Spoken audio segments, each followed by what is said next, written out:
The board voted you're out. My wife smirked. My boyfriend is the new CEO now. I smiled. Check page 391 of the contract. They had no idea what was coming. The moment my wife, Isabel, smirked across the mahogany conference table, I knew. I had been expecting it for weeks, maybe even months, ever since the whisper started.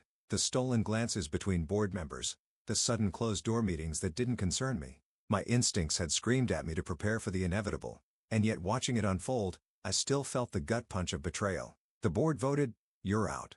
The words left her lips with the smoothness of someone delivering a well-rehearsed performance. She leaned back in her chair, her perfectly manicured fingers lacing together as if she had just won a chess match, and perhaps, in her mind, she had the once devoted wife, now the conqueror. Across the table, I saw Ryan, my former executive, sitting smugly at her side. His navy blue suit was crisp, his tie slightly loosened, just enough to make him appear at ease, yet in control. I had mentored that man, groomed him for leadership. I had shaken his hand on his first day, told him the company would reward hard work and loyalty, and here he was sitting in the seat that should have been mine. Correction. The seat they thought would be his. I'm sorry, Lucas, Isabel continued, though she didn't look sorry at all. This is business, not personal. Business. That was rich considering she had just declared that her boyfriend, the man she had secretly been seeing while still legally married to me, was now the CEO of the company I built from the ground up. I stayed seated. My posture relaxed despite the tension crackling through the room. I refused to give her the satisfaction of an outburst, the desperate pleading she was expecting. Instead, I let a faint smile play at my lips and flipped open the leather portfolio in front of me. Check page 391. I said smoothly, my voice calm, controlled. I heard the subtle shifting in their seats, the nervousness of the board members who had aligned with her. Isabel's smirk faltered slightly, but she recovered quickly, lifting her chin. What's on page 391? She demanded. I let the silence stretch, dragging the tension tighter, making them feel the weight of the mistake they had just made. Across the table, Matthew, my chief legal counsel and the only man in the room who had remained loyal, met my gaze with the barest flicker of amusement. He knew. He had known for weeks. The succession clause, I said finally, enunciating each word deliberately.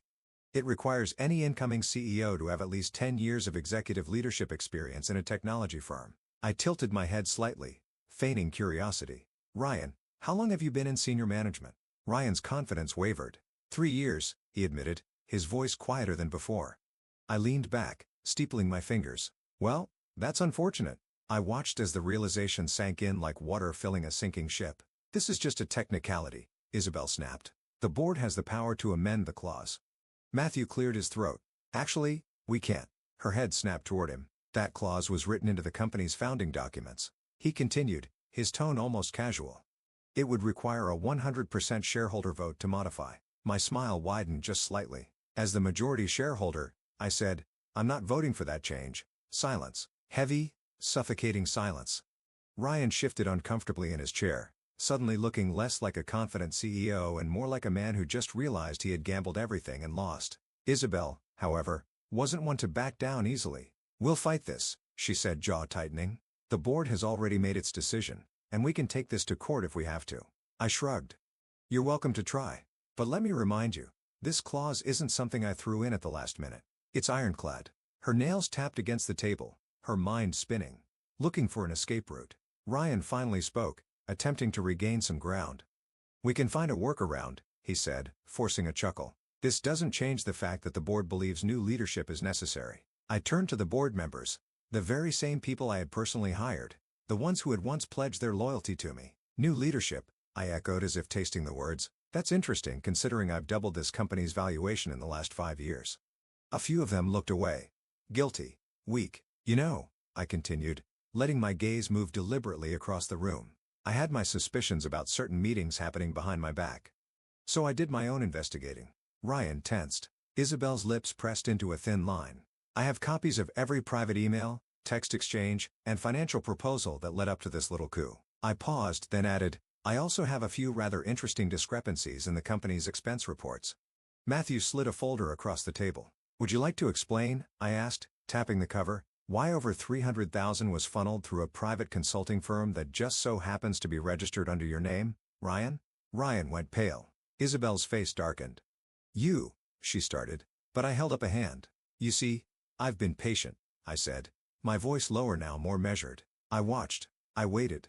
I let you dig your own graves. I glanced at the board again. I'm willing to let this slide for those of you who were merely misled into voting against me. My gaze flicked to Ryan and Isabel. But for those who actively participated in an attempted corporate takeover through fraud, I'm afraid there will be consequences. More silence. Matthew leaned forward, his voice polite but firm. There's still time for those who wish to distance themselves from this unfortunate situation. 3 board members immediately pushed back their chairs. I resign, one of them muttered. So do I, another echoed. Isabel's face twisted in rage as she realized what was happening. Sit down, she hissed. You're all cowards. No, I interrupted, standing up slowly. They're just smart enough to know when they've lost. I adjusted my cufflinks and turned to my wife, soon-to-be ex-wife, if things went the way I intended. No, Isabel, I said quietly, savoring the moment. This isn't over. Her eyes burned with hatred. No, Lucas, she spat, voice shaking with fury. It's just beginning. She stormed out of the room, Ryan scrambling after her. The remaining board members looked anywhere but at me. The weight of their guilt pressed down on them. I let them stew in their discomfort before finally breaking the silence. Now, I said, pressing my palms flat against the cool mahogany table, let's discuss why a special board meeting was called without notifying the CEO. 1 hour later, 3 more board members had resigned. I accepted their departures with a gracious nod while Matthew quietly set their replacements in motion. The second I stepped back into my office, I finally let the weight of what had just happened settle onto my shoulders. My wife had betrayed me. My own wife had tried to steal the company I had spent my life building. I walked to the floor-to-ceiling windows, gazing at the skyline. A soft knock at the door. Matthew entered, 2 cups of coffee in hand. Thought you might need this, he said. I took it grateful. How long have you known? 3 weeks, he admitted. Isabel asked me to review succession procedures. She didn't realize I helped write them. I nodded. Of course, she hadn't. She had always underestimated me. My phone buzzed. A text. Isabel, you may have won this round, but don't get too comfortable. There's more than one way to take control of a company. I showed it to Matthew. Would you like me to start documenting everything? He asked. I took a slow sip of my coffee. Please. This wasn't over. Not by a long shot. I sat in my office. The lights dimmed, the city skyline stretching beyond the floor-to-ceiling windows. A glass of scotch rested on my desk untouched. The adrenaline from the coup had faded, but something colder had settled in its place, resolve. They thought they had won. Isabel and Ryan, smug in their arrogance, believed they had me cornered. They had played their cards, expecting me to fold, not realizing I had been stacking the deck long before they even entered the game. I leaned back in my chair staring at the ceiling. I had built Carter Innovations from nothing. Every late night, every sacrifice, every moment of doubt had led to a company that now stood as an empire, a billion-dollar powerhouse. And my wife had tried to rip it from me, but I wasn't a fool. I had seen the signs. Months ago, whispers had started among the senior staff. Conversations would end the moment I stepped into a room. Isabel, who had once rolled her eyes at my passion for the company, had suddenly taken a deep interest in board meetings, financials, and executive strategy. And Ryan, Ryan, the man I had once mentored, whom I had given a shot when no one else would, he had spent the last year circling Isabel like a vulture. They thought they were being subtle, but I had seen it coming from miles away. So I did what any man in my position would do. I prepared for war. Isabel's voice still echoed in my head from the boardroom. We'll fight this. They had no idea how deep the trap went. It had started with small strategic moves. I rewrote the company's succession clause buried in the legal documents that no one ever bothered to read. Page 391, tucked away like an insurance policy. The clause required 10 years of executive leadership experience in a technology firm, something Ryan, with his pathetic 3 years, did not have. I had put that in place years ago after watching a friend lose his startup to a board coup. I swore that no one would ever take Carter Innovations from me without earning it. And now my own wife had walked straight into it. The best part, I hadn't even needed to lift a finger. The moment I revealed the clause, the board started turning on itself. The cracks began to show. Those who had aligned with Isabel and Ryan because they thought I was out of the picture suddenly realized their mistake. Ryan wasn't eligible, and that meant they had backed the wrong horse. I had sat there watching the panic set in, knowing exactly what would happen next. By the time I left the boardroom, 3 members had already resigned, their tails between their legs. The others? They stayed, but they weren't standing with Isabel anymore. They were standing with whoever could still hold power, and that was me. Back in my office, Matthew was waiting, flipping through a stack of papers. Well, he said, smirking. That went exactly as planned. I sank into my chair. Better. He tossed a document onto my desk. The resignation letters. Signed, official. We already have replacements lined up. I exhaled, rubbing my temples. Good. The fewer loose ends, the better. Matthew sat down across from me, tapping the edge of the folder. Now, the real question is, how far do you want to take this? I already knew the answer. As far as necessary, I said. He nodded. Then we need to talk about the next move. While I had spent months laying my own groundwork, Isabel and Ryan hadn't been careful. They have been sloppy, arrogant, convinced that I would never see it coming. What they didn't realize was that I had been watching them the entire time. Matthew opened another folder and slid it toward me. You're going to like this. Inside were financial records. Transactions that shouldn't have existed. Ryan had been funneling money into a private consulting firm, one that was registered under his own name. Over $300,000 had been siphoned out of Carter Innovations' marketing budget into Ryan's personal accounts. Fraud. I let out a slow, humorless laugh. Of course, he was. Matthew leaned forward, but that's not the best part. I raised an eyebrow. There's more. Oh, yeah. He flipped the page. It wasn't just Ryan. I felt my pulse slow as I scanned the document. Isabel's signature was on the transactions. She had approved the payments. I sat there for a long moment, staring at the evidence. She had played the role of the power-hungry wife, the woman who just wanted to save the company from my so-called stubborn leadership.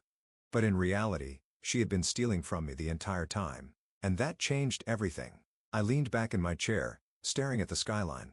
We release this. Matthew nodded. To the board. To the board. To the SEC. To everyone. This wasn't just about taking back control anymore.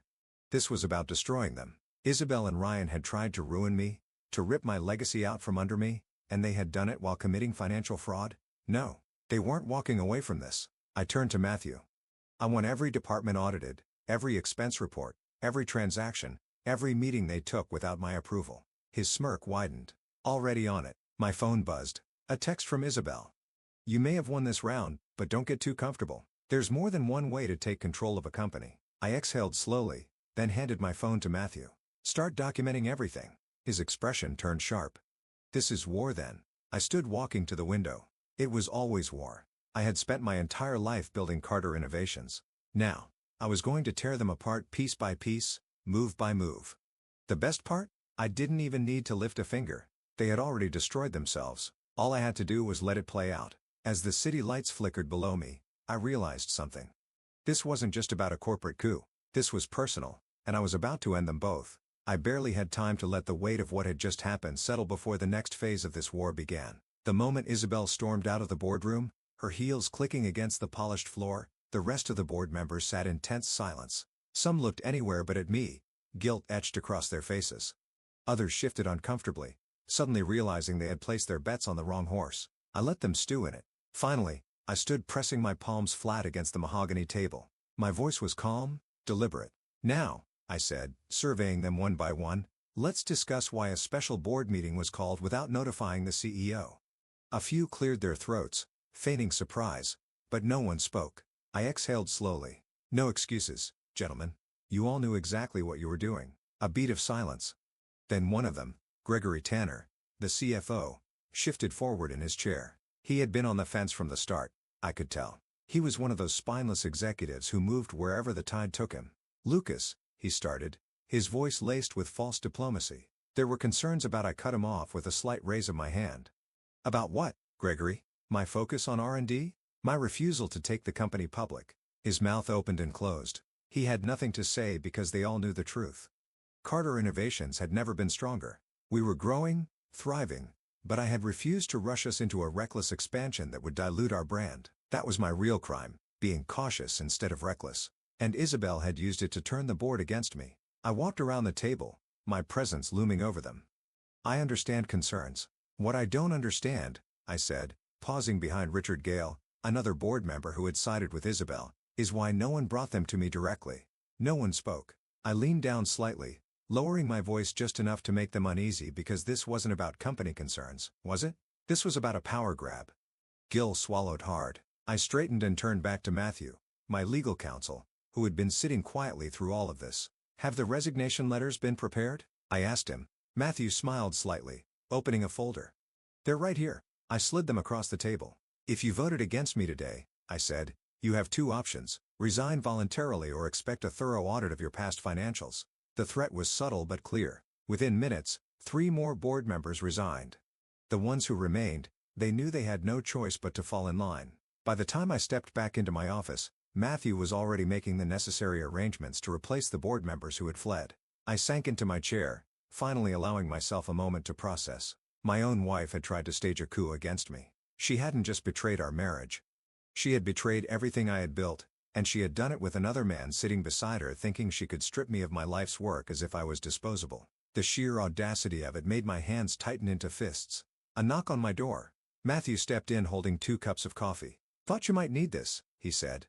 I took it, nodding my thanks. "How bad is the damage?" He sighed, taking a seat. "Well, the good news is, with the board purge, we can get things back under control quickly. The bad news." He glanced at his phone. "Isabel is already moving to retaliate." I raised an eyebrow. That was fast. "She's already working on rallying internal support," Matthew said, sliding his phone across the desk. "She just sent out an email to the entire company. Subject line, important company updates and strategic vision discussion." I picked up the phone and scanned the message. "To all Carter Innovations employees, effective immediately, we are entering a new era of leadership and innovation. Transparency, progress, and bold decision-making will be at the forefront of our strategy. We will not be held back by outdated leadership models. An all-hands meeting will be held tomorrow to discuss the future direction of the company." It was perfectly worded to imply that I was the problem, that I was holding the company back, that she was the future. I smirked and handed the phone back. "Cancel the meeting." Matthew didn't even blink. "Already did." I nodded. "Also, revoke all her administrative access. I don't want her sending anything to the company without my approval." "Done." A beat of silence. Then Matthew asked, "Should we be worried?" I took a slow sip of my coffee, then exhaled. "Not for the company, but things are about to get messy." By the time I got home that night, my phone had already buzzed twice with new messages from Isabel. The first one was simple. "You're pathetic." The second, "If you think this is over, you're dead wrong." I ignored them both. Instead, I poured myself a drink, sat down on the couch, and let the tension in my muscles ease. But I knew better than to think it was over. Isabel wasn't just angry. She was humiliated. She had staked everything on taking me down, and instead, she had walked out of that boardroom powerless. She would never let that stand. I had barely finished my drink when my phone buzzed again. This time, it wasn't a text from Isabel. It was from my father. "Call me now."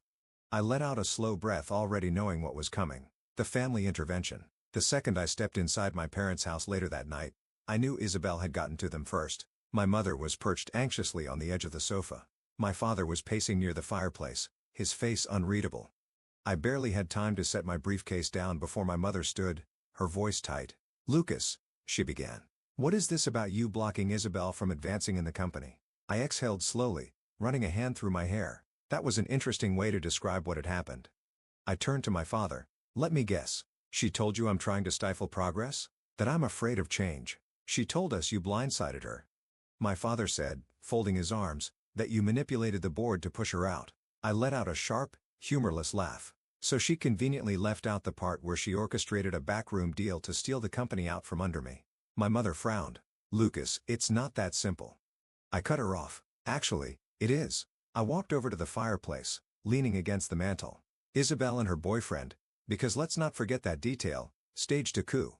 They manipulated board members into an illegal vote to force me out." My father's brow furrowed. "Illegal?" "Illegal," I confirmed. "Not only that, but Ryan isn't even qualified to be CEO. He doesn't meet the requirements." Silence. Then my mother whispered, "She just wants to help." I shook my head slowly. "No. She wants power." By the time I left my parents' house, I knew exactly what was coming next. Isabel had played the victim card. She was rallying support, planting seeds of doubt in the people closest to me. But she had underestimated one thing. I didn't just play defense. I played to win. That night, I pulled out my laptop and composed an email to Matthew. Need every expense report from Isabel's department. Every failed project. Every reckless decision. I hit send. If Isabel wanted a war, she was about to get one. I arrived at Carter Innovations early the next morning, but I already knew that I wasn't the first one in the building. The tension in the air was palpable. The employees sensed something was off. Whispers followed me as I walked through the halls. People tried not to make eye contact. They had seen the emails. They had heard the rumors. Isabel had been busy overnight, spinning her own version of the story. She wasn't just playing defense, she was going on the offensive. I stepped into my office and shut the door, taking a deep breath. Matthew was already there, waiting for me. Laptop open. A thick folder resting on the desk between us. "She's moving fast," he said without looking up. "Of course, she is," I muttered. "She knows she's running out of time." I sat down and opened the folder. Inside were pages of financial records, emails, and meeting transcripts. Evidence. "Tell me what I'm looking at," I said, rubbing the bridge of my nose. Matthew leaned forward. "It's worse than we thought. Isabel and Ryan weren't just orchestrating a coup, they were stealing." I didn't react immediately. I had already suspected as much, but seeing it in black and white made it real. "How much?" I asked.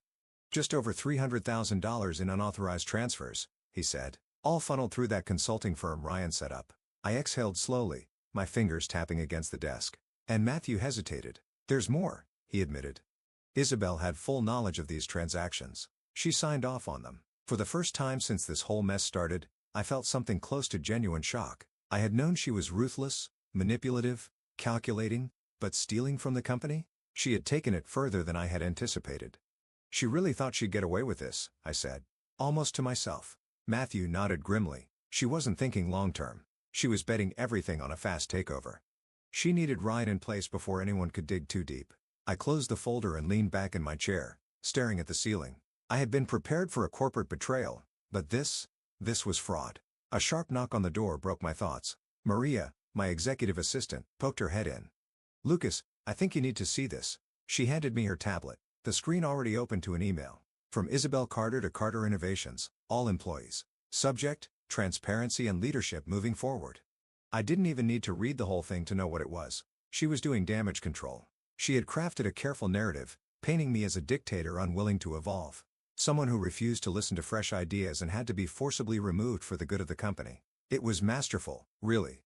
She wasn't denying what had happened. She was reframing it. "She's smart," I muttered, handing the tablet back. Matthew snorted. "She's desperate." I nodded toward the folder on my desk. "It's time we show everyone exactly who they're dealing with." Matthew smirked. "Let me handle it." The first public strike. By noon, the entire company knew the truth. I had leaked everything. The fraudulent transactions, the secret consulting firm, Isabel's direct involvement. It wasn't just an internal memo. It was public. Investors, employees, even clients, everyone saw it. And just like that, Isabel's carefully crafted narrative collapsed. It wasn't about a difference in leadership styles anymore. It was about corruption.